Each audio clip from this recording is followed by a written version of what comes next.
It began, as many modern crimes do, with a message no one was supposed to see.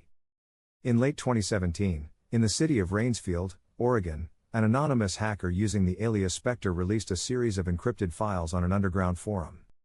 The files, they claimed, contained proof of widespread corruption inside the city government, money funneled through shell companies, construction contracts awarded to friends, bribes disguised as consulting fees. Claims like that surfaced online every day. Most disappeared without a trace. But this one felt different. The documents were clean, structured, and unnervingly detailed. They listed real companies, real officials, even bank routing numbers. Within hours, cybersecurity researchers began digging through the metadata and realized something chilling: the files weren't fabricated. They were pulled straight from internal government servers. Someone had broken in. Within a week, Rainsfield was in chaos. City council meetings turned into shouting matches. The mayor denied everything. Local reporters scrambled to verify what they could. And through it all, Specter stayed silent: no statements, no interviews, no follow-ups. Just the files. Then came the second drop. This time, the leak didn't just implicate city officials, it pointed higher, toward the state government. The documents showed money laundering operations stretching back years. Millions of taxpayer dollars quietly rerouted through fake infrastructure projects that never existed. It wasn't just corruption anymore. It was organized theft. At first, the FBI seemed slow to respond. Officially, they couldn't confirm the data's authenticity. But behind the scenes, agents began showing up at data centers, questioning city employees, and quietly collecting servers. They didn't know who Specter was, but they knew whoever it was had penetrated supposedly secure systems. That was when the danger began. According to cybersecurity analyst Thomas Brigg, who later spoke anonymously to a local reporter, Specter had left a digital trail too perfect to be accidental. It was like they wanted to be found, Brigg said.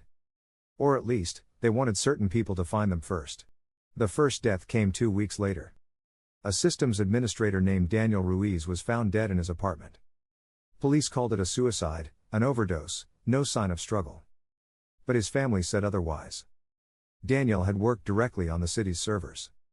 He'd told his sister he felt watched. He'd mentioned being questioned twice by federal agents about suspicious access logs. Before his death, Daniel left a message on a private Reddit account: "They're cleaning house. If you see this, get out." No one understood what that meant, until someone else disappeared. Her name was Laura Chen, a mid-level accountant at the State Infrastructure Office. Her name appeared in the leaks, not as a suspect, but as someone whose records had been used in suspicious transactions. Laura had agreed to cooperate with investigators. She vanished the day before she was scheduled to testify before a grand jury. Her car was found abandoned near the Columbia River, the driver's door open, her purse still inside. She's never been found. By then, Specter's leaks had gone national. Cable networks called it the Digital Watergate. The FBI expanded its cyber task force in Oregon. But the damage was already done. Officials began resigning one by one. The mayor stepped down, citing personal reasons. 2 councilmen were indicted. The governor publicly denied any involvement, though her financial office was placed under review.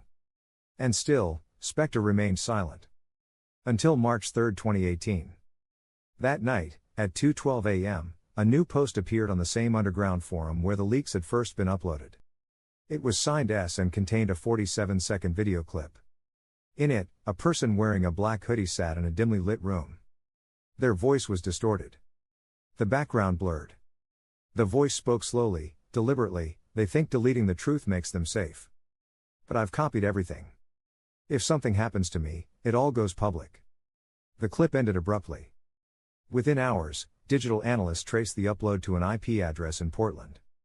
But when authorities arrived, the apartment it came from had already burned down.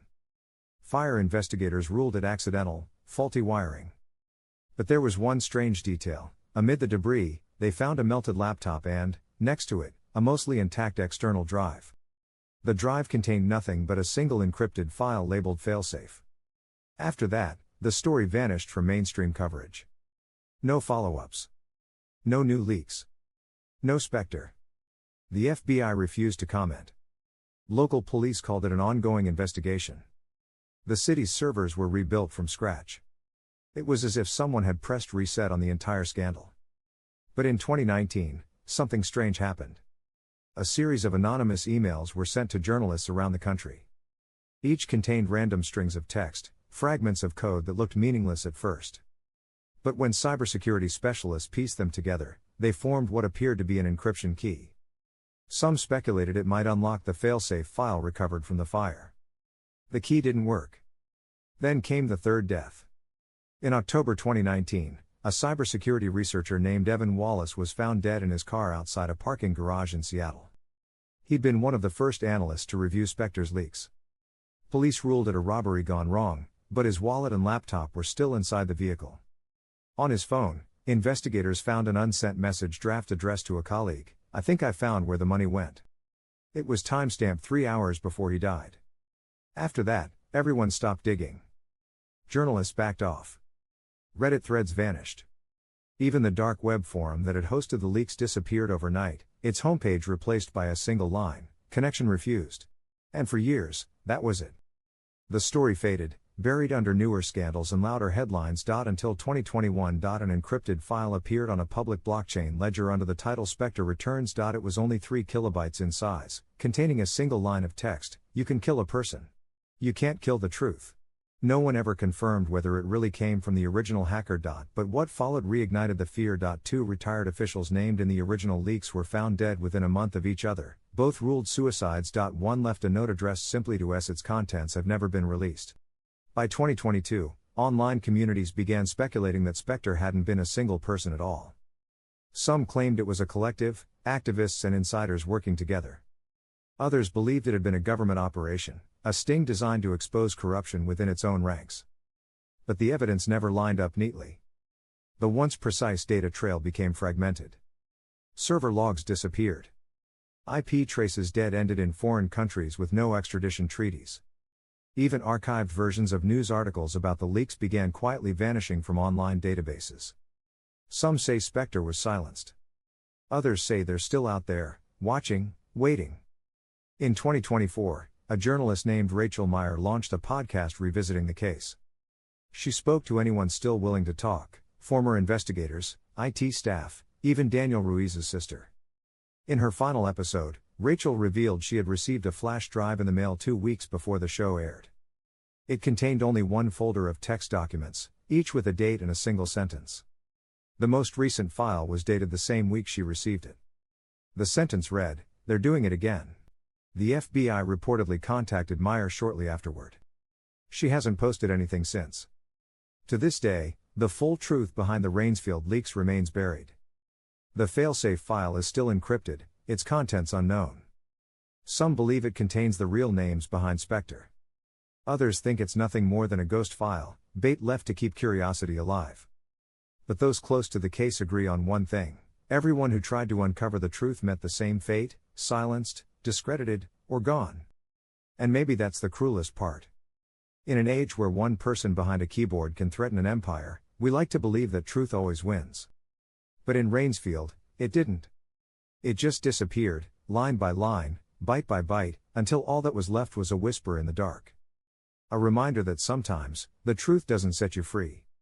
It gets you killed.